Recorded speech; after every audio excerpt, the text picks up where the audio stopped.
Well, hello, vinyl community. It's Jacob coming to you from the Dallas Open Micer YouTube channel. What I've got for you is an estate sale haul video. Been getting back out to the estate sales with the missus. Something we enjoy doing together. We have a lot of things that we look for out there. Of course, I'm looking for records, and she enjoys collecting perfume. Now, I did not have a big haul today. Oh, did I mention the date? Today's September 17, 2022. Let me get a drink here before I continue. Today's beverage is water. As Billy Joe Shaver would say, if you're not drinking water, you oughter. Not a big haul. Here's my first pickup, Ellington Indigos. Now, I have got 2 copies of this already, and neither of them sound great. They look okay, but they had been played with damaged needles. And this one had some scratches that were visible on the surface, or might call them scuffs, is how they appeared. You know what, with these older 6-eyes, sometimes you can play through those nicely if they're not deep gouges. But this is my now my third not so great copy of this record. Drop the Needle. I gave this a light cleaning. Dropped the Needle on Solitude, and it was Solitude. Yeah, starts off track 1 there, side 1, and there was just too much surface noise damage from previous needle drops. As you got deeper into the album, this delightful song "Where or When," the record started sounding better. You heard the good things that a Columbia 6-eye could offer you. But side 2 was just too rough all around with the surface noise, and there we have it. It was worth a try. Now, since this is not gonna be a treasured item, I can do this. I can hold my record in my hands. Maybe I'll use this. I could just rub my hand over it. Look at that.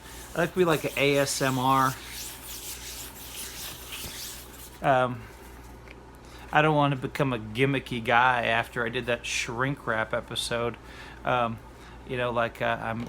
desperate for hits.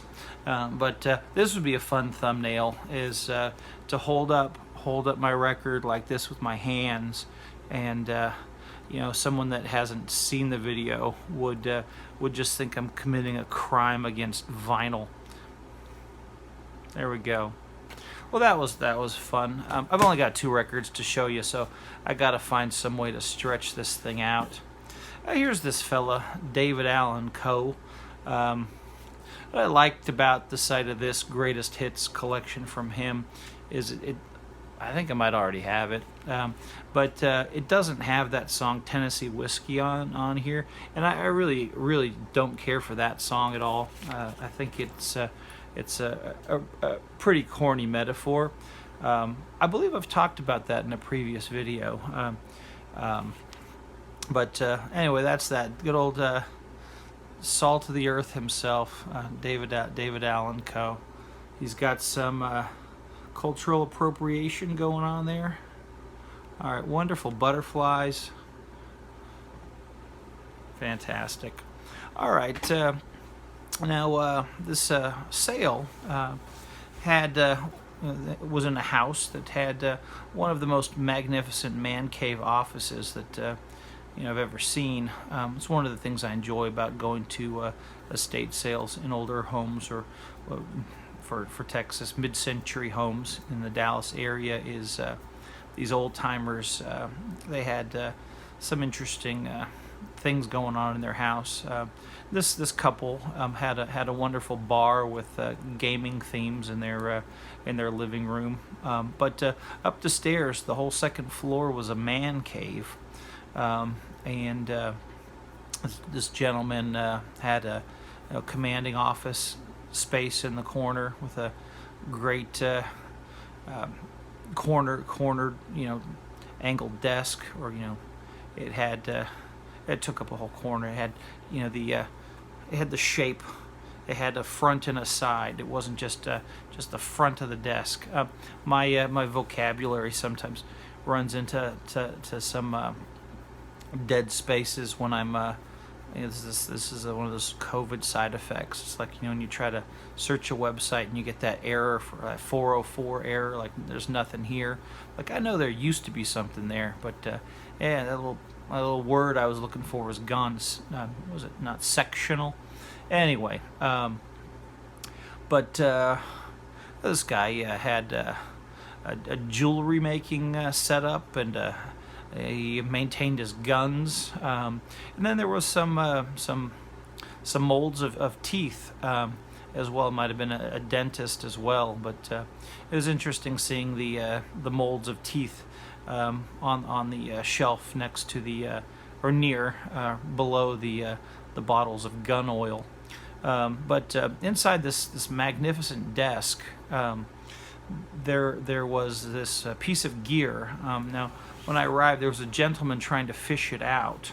So the left side of the desk did not have the drawers; it had doors, and inside the door, I could see the fella had spotted this item, and well, there was telltale signs that that was vintage audio gear. What it was doing inside a desk, I don't know. I didn't know at the time. But I later discovered this gear was hooked up through a system of wires to speakers that were set up on his wood paneling. But anyway, the fella gave up trying to haul this thing out of the desk through the door, as it would not fit. It was these knobs. He could not wiggle them through. And I thought, you know what? My ego. I thought, I bet I'm smarter than this guy. I see a challenge, and I'm going to try to pull this piece of gear out of this drawer, not this drawer, this door. And I thought maybe I could just find the perfect angle. I did not. I was not able to pull this out the door. You see that. I think the struggle. One of these just fell off. You might have heard, if you have good ears, you might have heard it just fall off a moment ago. But these, I think, either I or the other gentleman caused one of these silver knobs to fall off. Just devastating the resale value of this 8-track player. I was not willing to pay a lot for it, so you never know if these things are going to work. But here's how I pulled it out. I explored the door, and it's not gonna be. I've got enough. My spatial skills are well enough developed. I know I can't pull this thing out. It was on a top shelf inside the desk. I thought, what if I collapse the shelf, and that would create a greater sized opening, and then this piece of gear would slide out easily. Proved the shelf was secured, and I could not remove the piece of shelving to create more of an opening. I thought there's got to be a way. And thought, well, what option haven't I tried? What other way could one put this piece of equipment into the desk?